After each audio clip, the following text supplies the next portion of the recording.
What's going on, guys? I'm Matt Liranzo, checking in for LiranzoFit here.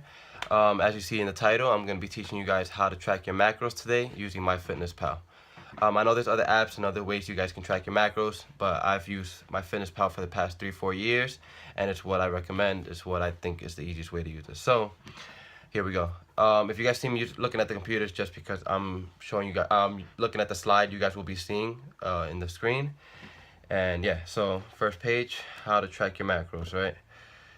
And step one, download the app, of course. So you go to the app store. I think Android has it as well, I'm pretty sure. You download MyFitnessPal. You guys will see the screen how the app looks right now. And yeah, of course, download it, register, sign up, and then go from there. Okay, so once you set up your account, you're gonna go to the setup goals. It's gonna be the icon in the top left, I believe. And you're gonna set up your goals. So whether you have your coach giving you your macros or you're trying to learn on your own, and you go from there. The one thing I will say is that using the numbers that the MyFitnessPal is using, that will help you reach your goals, but it's not necessarily like bodybuilding tailored, if that makes sense. So it's not the most optimal way to gain muscle or to keep your muscle while losing fat, etc. So it's basically, if you want to lose some weight, they're gonna give you calories, and it's not necessarily bodybuilding tailored, if that makes any sense. So yeah, you're gonna set up your goals. You're gonna set up how many calories you're gonna go for if you know yourself, or if you're gonna use the app, then go from there. Pretty self-explanatory. Next up, how you add to diary. Now this is where some people get a little tricky, and they overcomplicate it. They think they have to put certain foods in certain categories, or etc., etc. So once you set up your goals and your calories and you have your macros in order, you can just go along the day and add as you go. If you're cutting, I always suggest that you say for example you have 1,800 calories only for the day.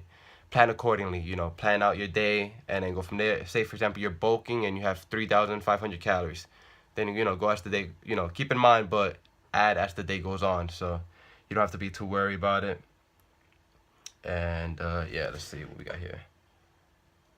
Alright, so now step 4, part B, second part, to adding your food into your MyFitnessPal.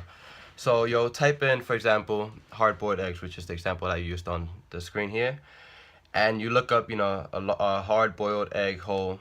You see the serving size, which is highlighted in the box, and then your number of servings. So if you're having 3 eggs, for example, you'll change the number of servings to 3.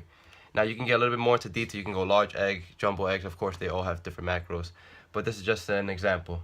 So say for example you're doing 1 hard-boiled egg, you're having only 1, you put 1 serving, 1 egg, and then you see the macros right there. So once you determine how many servings you're having, what type of food it is, it's only 1 hard-boiled egg, you click the check and you add it to your diary. So you go from there. Now you can also see in the bottom of the screen I circled a barcode, which is for foods that have barcodes. So that takes the guesswork out of it. You don't have to look it up. Say for example, let me see if I have something here. I don't, but if you have, like, say for example, bag of chips, I don't know, whatever. You have a barcode, you can scan it and add it to your diary directly. And that usually takes the guesswork out of it, because sometimes you may think that, unless you're experienced in counting macros, you may not know 100% sure if the macros are correct. So by adding it by the barcode, you guys see that that's legit what the macros are, and it takes the guesswork out. So let's move on to the next step. Step 5, tracking your daily intake. So this is where you can kind of see what macros are, where you've been at so far, how much macros you have left for the day, and you can also track the little things like the sodium, polyunsaturated fats, your calcium, your vitamin C, etc., etc. But of course, for body composition, you want to focus on the 3 major macros: the fats, carbs, and protein, as well as your fiber. So this will basically give you an idea of how much macros you have left, what you've had so far, and yeah, so that's something to keep in mind of, hit your goal. Here we are on the last page. Now you guys know how to count your macros. Of course, I recommend you get a scale so you can weigh out the foods. Certain foods, servings go by the amount of grams, chicken, potatoes, whatever it is, and you just look it up. So if you do, let's say 100 grams of potatoes, you weigh it out, you do 100 grams of chicken, weigh it out, etc., etc. It's just arbitrary numbers. And yeah, so now you guys pretty much know how to track your macros. You're right on your way to keeping progress, to make sure that you're progressing. You guys have any questions, you can always email me, LiranzoFit@gmail.com. I'll gladly, help you guys out with any questions you have. If you guys want a copy of this slide, of this PowerPoint for yourself, email me. I'll gladly email it to you, of course. So as always, guys, if you enjoyed the video, give me a thumbs up. I'm trying to do these LF tips every once in a while. I help you guys out. And yeah, guys, give me a thumbs up, subscribe, and until next time, guys. Guys, remember, if you liked the video, give it a thumbs up. And if you haven't subscribed, man, give us a subscribe.